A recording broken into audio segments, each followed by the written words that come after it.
La ministre de l'économie forestière, Rosalie Matondo, était face aux autorités préfectorales sur la problématique de la gestion rigoureuse des écosystèmes forestiers. C'était en marge de la conférence des préfets élargie aux conseils départementaux et municipaux, organisée du 29 au 31 janvier dernier à Ouesso dans le département de la Sanga. Les travaux, lancés par Firmin Ayessa, ministre d'État, ministre de la fonction publique, du travail et de la sécurité sociale, ont permis aux membres du gouvernement de mettre ces derniers au parfum des grandes politiques de l'exécutif et de décliner le rôle de ces acteurs au niveau déconcentré dans la mise en œuvre de ces dernières. À l'instar de ses collègues du gouvernement, Rosalie Matondo a vanté le potentiel forestier et des réformes enclenchées dans ce secteur. Elle a par ailleurs mis en lumière certaines initiatives prises par le Congo en ce qui concerne la protection de l'environnement. Il s'agit entre autres de la mise en œuvre de la décennie africaine et mondiale d'afforestation et de reboisement. Ces réformes centrées sur la consolidation du triptyque du développement durable, à savoir essor économique, protection de l'environnement et développement social, comme piliers de notre développement, offrent des raisons d'espérer une croissance plus inclusive.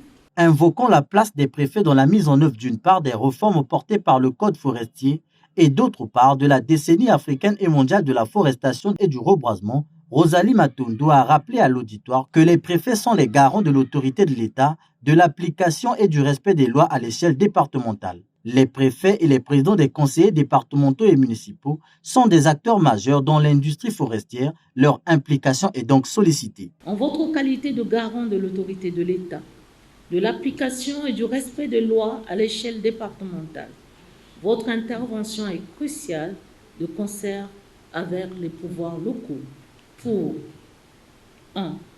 S'assurer de la mobilisation et l'implication de toutes les parties prenantes dans le processus de prise de décision, notamment pour ce qui concerne le classement ou le déclassement des forêts ou des terres forestières. L'exercice du consentement libre informé préalable est exigé. Il est dans notre pays institué une journée nationale de l'arbre. Nous avons lancé un programme national d'afforestation et de reboisement. Nous voulons que ces initiatives soient portées par vous. Nous avons aujourd'hui pris l'habitude que chaque préfet, chaque département puisse organiser la journée de l'arbre. Il est de votre notoriété d'organiser également les conditions pour que le programme national d'afforestation et de reboisement se développe dans les différentes localités. Il faut promouvoir l'entrepreneuriat de jeunes à travers la création de petites et moyennes entreprises forestières. Rosalie Matondo a par ailleurs annoncé la tenue en juin 2024 à Brazzaville de la conférence internationale de la forestation et du reboisement sous l'égide de l'Union africaine et du Forum des Nations unies sur les forêts. Fidèle donc à cette vision, Son Excellence, Monsieur le Président de la République, chef de l'État, a saisi l'opportunité de la tribune de la 27e conférence des parties à la Convention cadre des Nations unies sur le changement climatique, tenue à Sharm el-Sheikh en Égypte, pour lancer le 7 novembre 2022 l'initiative de la décennie mondiale de la forestation et du reboisement, appelant ainsi le monde entier à s'investir dans les plantations forestières afin de juguler les méfaits du changement climatique.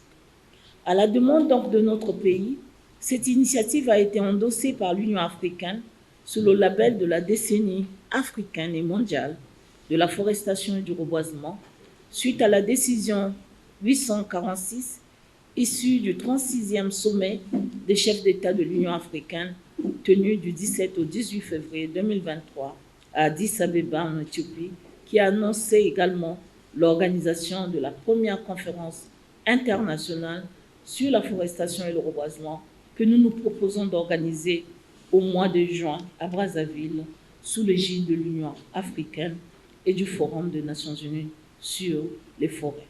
Cette communication a suscité l'attention de ses représentants de l'État au niveau déconcentré. Elle a répondu à toutes les questions en s'appuyant sur le code forestier en vigueur. Rosalie Matondo était épaulée par ses collègues du gouvernement qui sont intervenus sur des thématiques transversales touchant ainsi la décentralisation, la fonction publique territoriale, l'éducation, la santé, la justice, le financement des collectivités locales et les innovations de la loi Finance 2024.